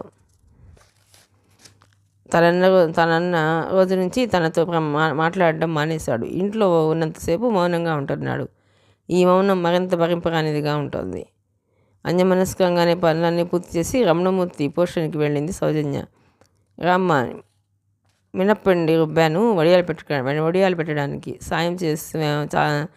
సాయం వస్తావేమోనని కబురు పంపాను అందామె. పిన్ని అంటూ పిండి ఉన్న పాత్ర పట్టుకుంది. ఆరుబయట ఎండలో మంచం వేసి దాని మీద పల్చటి తెల్లగుడ్డ వేసింది. 4 మూలలు బరువు పెట్టింది. ఉసిరికాయ సైజులో వడియాలు పెట్టడం మొదలెట్టారు వారిద్దరూ. సౌజన్యకి అదే ఫస్ట్ టైం వడియాలు పెట్టడం. చాలా తమాషాగా అనిపించింది ఆమెకి. నీలి ఆకాశంలో తెల్లని నక్షత్రాల మాదిరిగా ఉన్నాయవి. కష్ట సుఖాలు చెబుతుంది సుగుణ. ఆసక్తిగా ఆలకిస్తోంది సౌజన్య. ఈలోపు ఇంటి ముందు ఆటో ఆగటం చూసి తన వైపు అటువైపు తిప్పారు. రమణమూర్తి పెద్ద కూతురు వనజ సూట్ కేసు చేత్తో పట్టుకొని దిగింది. వెనకాలే 2 పిల్లలు వాళ్ళమ్మ కొంగు పట్టుకుని దిగారు. ఆటో అతనికి డబ్బులు ఇచ్చి వచ్చింది. కూతుర్ని చూడగానే సుగుణ మొహం వెలిగిపోయింది. పిండి చేత్తోనే గబగబా ఎదురెళ్ళింది. రామ్మ వారం నుండి ఇంటి చాలకే రాలేదు, ఫోను చేయలేదు. ఇంట్లో బాగుందా? అల్లుడు కులాసానా? ఆదరంగా పలకరించింది సుగుణ. వనజ సుగుణమ్మ అడిగిన దానికి సమాధానం చెప్పలేదు. దుమదుమలాడుతూ లోపలికి వెళ్ళిపోయింది. సుగుణ సౌజన్య మొహామొహాలు చూసుకున్నారు. పిల్లలు అమ్మమ్మ మేము కూడా వడియాలు పెడతామంటూ మంచం చుట్టూ మూగారు. మీరు అక్కతో మాట్లాడండి ఆంటీ, 5 నిమిషాల్లో ముగించేసి వస్తాను సౌజన్య చెప్పింది. సరేనమ్మా. ఈ పిల్ల ఏంటో సూట్ కేసుతో ఇలా హఠాత్తుగా వచ్చింది. పలకరించినా వినిపించుకోలేదు. ఇద్దరు ఏమన్నా గొడవ పడ్డారేమో ఆదుర్దాగా పలికి లోపలికి వెళ్ళింది సుగుణ. వనజ మంచం మీద బోర్లా పడుకుని నడుస్తుంది. సుగుణకి గుండెల్లో గాయపడినట్లయింది. ఏమైంది అమ్మ? పెళ్ళైన ఇళ్ళలో ఎప్పుడూ కంటుతడి పెట్టగా చూడలేదు. ఇప్పుడేంటి ఇలా? ఎందుకు ఏడుస్తున్నావు? సుగుణకి భయంతో కళ్ళు తితులాడటం లేదు. కూతురు పిల్లలతో సూట్ కేసుతో భర్త లేకుండా ఇంటికి వచ్చి ఏడుస్తుందంటే ఏదో అనర్థం జరిగి ఉంటుందన్న నమ్మకం తల్లిదండ్రులకు ఉంటుంది. సౌజన్య చేతులు కట్టుకుని వెళ్ళేసరికి వనజ ఏడుస్తోంది. సుగుణకి విషయం అర్థం కాక అదే స్టేజికి వెళ్ళబోతోంది. పిల్లలు బిక్కమొహాలు వేసుకుని చూస్తున్నారు. సౌజన్య పిల్లల్ని పక్కింటి వాళ్ళ పిల్లల్ని పిలిచి తన పోషణలోకి ఆడుకోవడానికి పంపించింది. తర్వాత వనజ దగ్గరికి వచ్చింది. ఎంతసేపు బతిమలాడినా విషయం చెప్పటం లేదు. 1 గంట పోయాక సడన్గా లేచి నా జీవితం అన్యాయం అయిపోయింది అంటూ తల్లిని పట్టుకుని పెద్దగా బోకమని ఏడ్చింది. సుగుణ గొల్లుమంది. సౌజన్యకి కంగారెత్తింది. అసలు విషయం ఏమిటో తెలియకుండా ఏంటి వీళ్ళిద్దరూ ముందు బావగారు ఎలా ఉన్నారో చెప్పక్క అడిగింది సౌజన్య. ఆయనకేం గుండ్ర ఎలా ఉన్నారు రోషంగా అంది వనజ. అమ్మయ్య ఊపిరి పీల్చుకుని సౌజన్య. మరేంటి ఇప్పటి సమస్య అనునయంగా అడిగింది. అది ఒకళ్ళతో చెప్పుకునేదా? ఇక నా జీవితం ఇంతే, నాలో నేనే కుమిలిపోయి కృషించిపోవాల్సిందే తప్ప దీనికి పరిష్కారం లేదు. ఆ దేవుడు నాకే ఇంత కష్టం పెడతాడనుకోలేదు. నా బ్రహ్మదేవుడు ఈ బాధలు పడమని రాసినప్పుడు పడక తప్పుతుందా? సీతమ్మంతటి దానికే తప్పలేదు. నేను ఎంతటి దాన్ని? వనజ కళ్ళు తడైపోయాయి. సుగుణ నోరు తెచ్చుకుని ఆ శోకరస ఘట్టాన్ని చూసి మరింత బెంబెలెత్తిపోయింది. సౌజన్యకి మాత్రం చిరాకెత్తుకొచ్చింది. అక్క, నువ్వు విషయం చెప్పాలనుకుంటే చెప్పు, లేకపోతే మాట్లాడకుండా భోజనం చేసి పడుకో. అంతేకాని ఇలా మాకు అర్థం కాకుండా మాట్లాడి బాధ పెట్టకు ఆంటీ. చూడు, నీ మాటలు అర్థం కాక ఎంత కంగారు పడుతున్నారో కసిరింది సౌజన్య. నాకు అన్నం వద్దు, ఏం వద్దు ముసుగు పెట్టింది. సరే అయితే కాసేపు రెస్ట్ తీసుకో, పదండి ఆంటీ ఆవిడకి సైగ చేస్తూ బయటకు నడిచింది సౌజన్య. ఈయనకి ఫోన్ చేసి రమ్మని చెప్పు సౌజీ, నా కాళ్ళు చేతులు ఆడటం లేదు సుగుణ అంది. ఇంకా సేపట్లో ఎలాగో భోజనానికి వస్తారు, ఈ మాత్రం దానికి ఎందుకు కంగారు పట్టడం? ఇదేం అఘాయిత్యం చేస్తుందో. ఇదివరకే గది వంకి తొంగి చూస్తూ ఆందోళనగా అంది సుగుణ. ఇదిగో ఇలాగే లేని ఆలోచనలు తనకి కలిగించేలా ఉన్నారు. అయినా చిన్న కష్టం వస్తే చాలు ఎందుకింత రాద్ధాంతం చేయడం? ముందు మీరు ధైర్యంగా ఉండండి. మీరే లబలబలాడుతుంటే తను ఇంకా తన ప్రాబ్లం పెద్దది కాబోననుకుంటుంది అనునయంగా చెప్పింది సౌజన్య. ఈలోపు పిల్లలు భోజనాలు చేసి మళ్ళీ ఆటలకు బయలుదేరి వెళ్ళిపోయారు. మధ్యాహ్నం 1 గంటకి రమణమూర్తి భోజనానికి వచ్చాడు. అతనికి భోజనం పెట్టింది. సౌజన్య కూడా కూర్చుంది. సుగుణని తినమంటే తిననంది. సౌజన్య చిరుకోపంగా చూడటంతో తను భోజనం చేసింది. భోజనాలు అయ్యాక చెప్పింది కూతురు వచ్చి బెడ్రూమ్లో ముసుగు పెట్టిన వైనం గురించి. రమణమూర్తికి ఆడపిల్లలంటే చాలా ఇష్టం. అందులోనూ తొలి కాన్పు శుక్రవారం నాడు పుట్టింది. సాక్షాత్తు లక్ష్మీదేవే పుట్టిందన్నారు అందరూ. పుట్టిన నెలకే ప్రమోషన్ కూడా వచ్చింది అతనికి. అందుకే కూతురంటే మహాప్రేమ. అతను వెళ్ళి బతిమలాడిన వనజ ఏమీ చెప్పలేదు. అల్లుడి ఆఫీస్కి ఫోన్ చేస్తే అతను ఈరోజు రాలేదన్నారు. రమణమూర్తి స్కూటర్ వేసుకుని అల్లుడింటికి బయలుదేరుతుండగా అతనే బైక్ మీద వచ్చాడు. అతని మొహం వడలిపోయి నీరసంగా ఉంది. అతన్ని చూసేసరికి అందరికీ ప్రాణాలు లేచొచ్చాయి.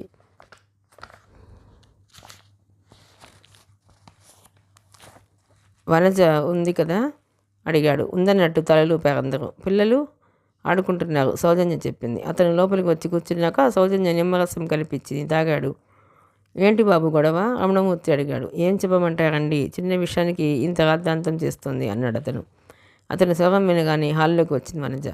చిన్న విషయమా? అది చిన్న విషయం కాదని రాత్రి నుంచి 100 సార్లు చెప్పాను అరచింది వనజ. సరే, జరిగిందేదో జరిగిపోయింది. ఇక ముందు అలా జరగకూడదంటున్నానుగా, నా మాట విను మొత్తుకున్నాడు అతను. ఏమో, నాకేంటి నమ్మకం? నాకు తెలియకుండా ఇన్ని నాటకాలు ఆడి ఎవరితోనో ఊరేగి వచ్చి దుఃఖం ఉంచుకు రావడంతో మాట ఆపేసింది వనజ. అందరూ ఆ మాటకి ఒక్కసారి షాక్ తిన్నట్లయిపోయారు. తన వంక అపనమ్మకంగా అందరూ చూడటంతో అవమానంగా ఫీల్ అయ్యాడు అతను. ఇంతకీ అసలు ఏమైంది బాబు? సుగుణ అడిగింది నెమ్మదిగా. వారం కిందట నేను మా కొలీగ్తో కలిసి సెమినార్కి వెళ్ళాం కదండి. కొలీగ్ పేరు రమ. అదే వచ్చింది తిప్పలు. కొలీగ్ అన్నాక ఆడ మగ అని చూస్తే ఎలా? ఇద్దరం ఫస్ట్ క్లాస్ కూపేలో జర్నీ చేసాం, ఒకే హోటల్లో ఉన్నాం. ఇప్పుడు అది బాధ. నేను ఇప్పుడు తిరిగేసి వచ్చానని ఫీల్ అవుతుంది. ముందు తనకి చెప్పలేదంట. ఈ విధంగా గొడవ చేస్తుంది అనుకుంటే అసలు ఆ సెమినార్కే నేను వెళ్ళేవాడిని కాదు. అయినా ఆ కూపేలో నాతో పాటు ఇంకో ఇద్దరు మనుషులు ఉన్నారు. ఇక హోటల్లో వేరే రూమ్లో ఆవిడ ఉండటానికి భయపడింది. పెద్దింటి నుంచి వచ్చిన అమ్మాయి ఇలా లాడ్జీలో ఒకతే ఎప్పుడు ఉండలేదని భయం అని చెబితే ఇద్దరం కలిసి ఒకటే రూమ్ తీసుకున్నాం చెప్పాడు అతను. అదిగో చూడండి ఎంత ధైర్యంగా చెప్తున్నాడు. ఇక నా పని ఇంతే. ఆ వగలాడి యువతతో దాని వల్ల పడిపోయాడు. నేను నా పిల్లలు దిక్కులేని వాళ్ళం అయిపోయాం. మళ్ళీ పెద్దగా గొల్లు మంది వనజ. ఒకే రూమ్లో ఉంటే ఏదో జరిగిపోతుందని ఎందుకు అనుకుంటున్నావు అని అడిగాడు అతను. ఎందుకు జరగదు? మగాడి మనసు చంచలం. ఆడది కనిపిస్తే చాలు తోకాడిస్తారు. అయినా అది కాదు, నా మొగుడు వేరే ఆడదాంతో ఓ 4 రోజులు హోటల్లో గడిపారంటే ఏం సంబంధం లేదని నేను ఎలా అనుకుంటాను? నేను ఎవరితోనైనా ఏదైనా పంచుకుంటాను, కానీ మీ ప్రేమని మాత్రం కాదండి. చెల్లిని కొట్టినట్టయింది సౌజన్యకి. 4 రోజులు అవసరార్థం భర్త వేరే ఆడదాంతో కలిసి ఒకే రూమ్లో ఉంటే అది మనసు సహించలేక పుట్టింటికి వచ్చేసింది. మరి మహాలక్ష్మి సంగతి ఏమిటి? కాబోయే భర్త రోజుకి 100 సార్లు ఇంకో అమ్మాయి నామజపం చేయడం, మొగుడు పెళ్ళంలాగా ఇద్దరూ కలిసి ఉండటం, ఇవన్నీ తను ఎలా జీర్ణించుకోగలుగుతుంది? అందులోనూ మొన్న ట్యాంక్ బండికి వెళ్ళినప్పుడు జరిగిన సంఘటనతో ట్యాంక్ బండికి వెళ్ళినప్పుడు జీర్ణించుకోగలుగుతుంది. అందులోనూ మొన్న ట్యాంక్ బండికి వెళ్ళినప్పుడు జరిగిన సంఘటనతో అమ్మాయి విసిగిపోయినట్లు కూడా అర్థమవుతుంది. మహాలక్ష్మి ఇంకా అవగాహన ఉన్న అమ్మాయి కాబట్టి సంజయ్ మీద నమ్మకం ఉంచింది. ఆ నమ్మకాన్ని తను నిలబెట్టుకోవాలి. ఇంకా తను సంజయ్ మీద అభిమానంతో అతన్ని ఇక్కడే ఉండిపోవాలని ఆశించడం అనర్థం. ఆ అమ్మాయి నాకు చెల్లెలు లాంటిది. నాకు చెల్లెలు లాంటిదే. నన్ను అన్నయ్య అని ఆప్యాయంగా పిలుస్తుంది. ఏడుపు ఒకటే తరువాయిగా ఉంది అతనికి. అందరి ముందు ఒక దోషిగా నిల్చోవలసి రావడం కూడా కష్టంగా ఉంది. ఈ దొంగ పిలుపులను ఎవరు నమ్మొచ్చారు అంది వనజ. గుమ్మం వైపు తీసిన అల్లుడి కళ్ళు తళుక్కుమన్నాయి. అతని కొలీగ్, ఆమె భర్త, మేము ఈ కాలనీలోనే ఉంటున్నామండి. ఇంటికి ఫోన్ చేస్తే పనమ్మాయి తీసింది. ఎక్కడికి వెళ్ళారని అడిగితే చెప్పింది.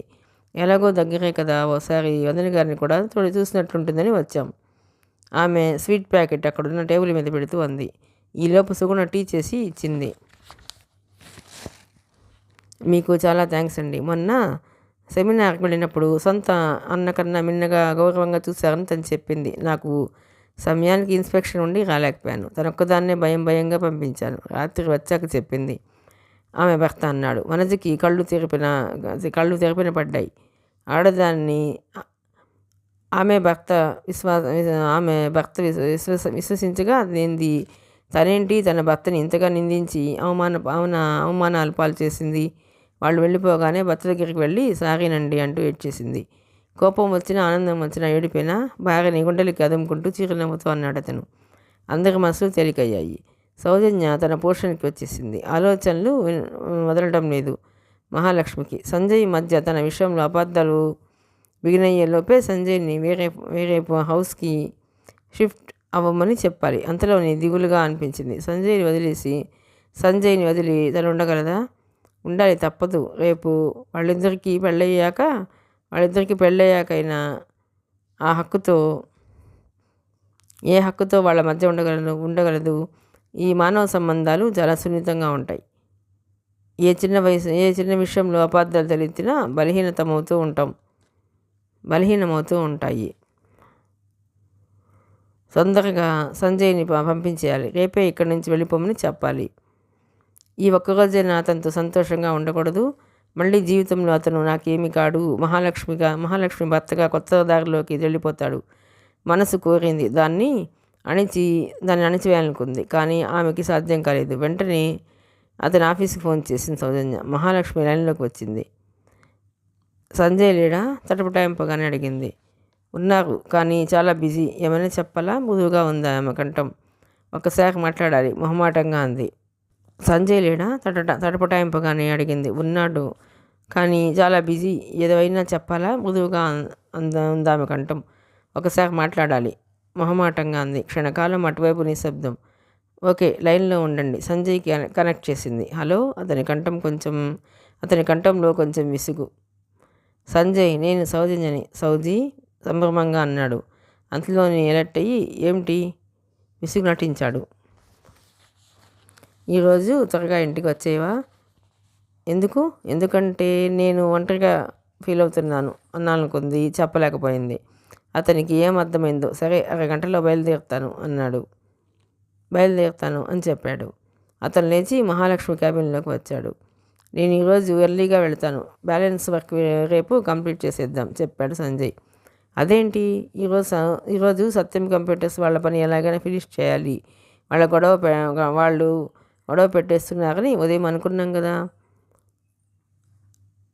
సందిగ్ధంగా ఓ నిమిషం నిల్చున్నాడు. లాభం లేదన్నట్లు అసహనంగా తల విదిల్చి సౌజీ రమ్మని ఫోన్ చేసింది. వెళ్ళాలి, నేను వాళ్ళ ఎండీతో మాట్లాడతానులే. ఒకరోజే కదా చెప్పాడు సంజయ్. కెరీర్ కన్నా మీకు మీ సౌజీ ఫోన్ కాలే ముఖ్యమా? 4